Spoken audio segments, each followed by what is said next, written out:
Hey, welcome back to Jeopardy! I'm Paul Trebek. Alex is away today.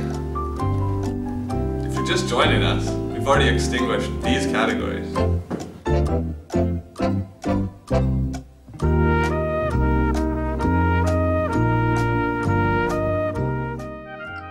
Now let's meet today's contestants.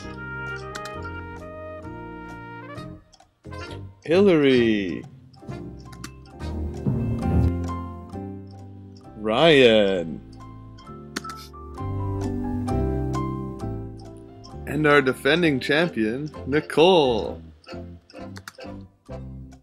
Let's start.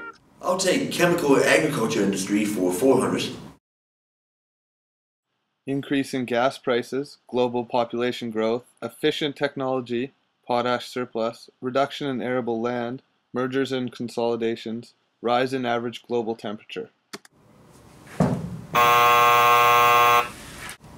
What are trends affecting the chemical agriculture industry? Correct. Same category, 600. Government regulation, going green, diet trends, substitutes, crop research, and weather.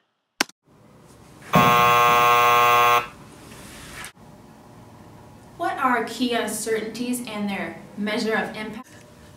Correct. Let's go future outlook of potash core for 600. Government regulations and weather.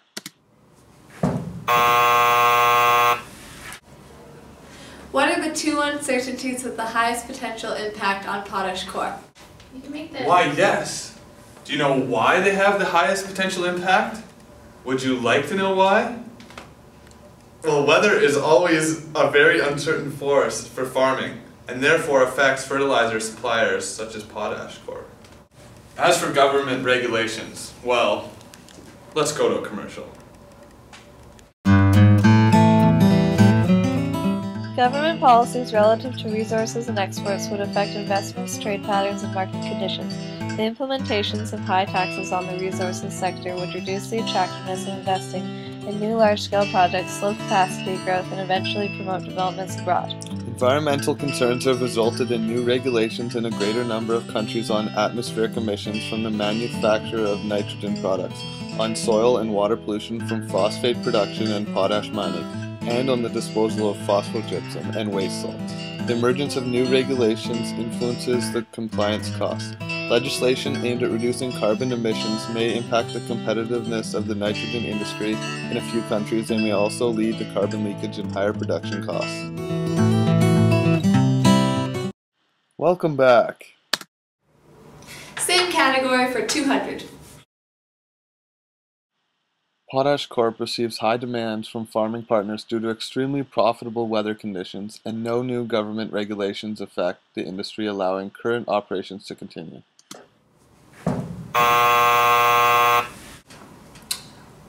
Who are Dirty Mike and the boys? Sorry, Ryan. Hilary? What is the best case scenario, Trebek?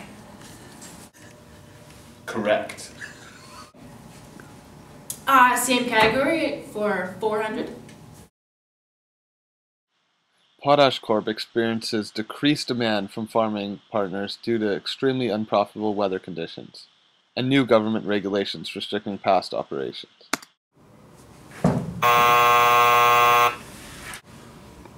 What are good times? Oh, sorry, we were looking for what is the worst case scenario. Keep it in future for 800, I think. Potash Corp receives similar demand over the next 2 years due to no drastic change in weather conditions, and new government regulations are enforced, causing slight changes in industry operations. What is...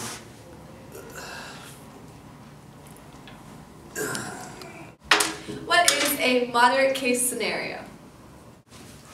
Alright, let's finish it off for 1,000. Potash Corp receives similar demand from farming partners due to mediocre weather conditions, and no new regulations are enforced, implying that industry operations do not need to drastically change. What is a moderate case scenario? correct. For Final Jeopardy, please consider the following statements and illustrations. Potash Corp is the world's largest potash producer and the third largest producer of nitrogen and phosphate. They hold a lot of influence in the industry, thus Potash Corp would be in a great position to deal with operational changes. Due to their market share, size, and interest in many other companies, Potash Corp would be able to adapt to new regulations more efficiently and effectively.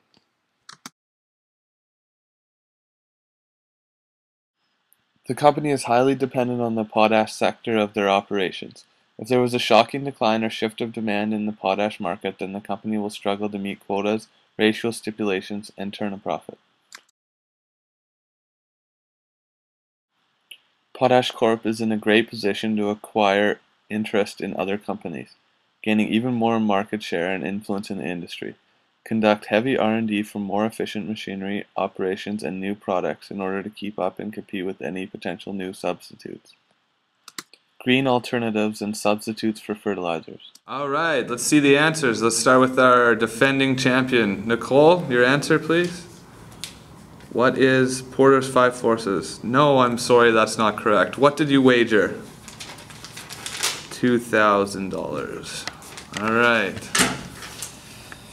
Ryan? What is, no S, sad face. Let's see what you wagered. $12,000, which you did not have. And Hilary, your answer please. What is the SWOT analysis of the most plausible scenario? That's correct. How much did you wager? $1,600. That's enough to make you tonight's winner. Yes! Man! Congratulations. Thanks, guys. Congratulations. Good job. That's all for tonight, folks. Thanks for joining us. We'll see you here again tomorrow night.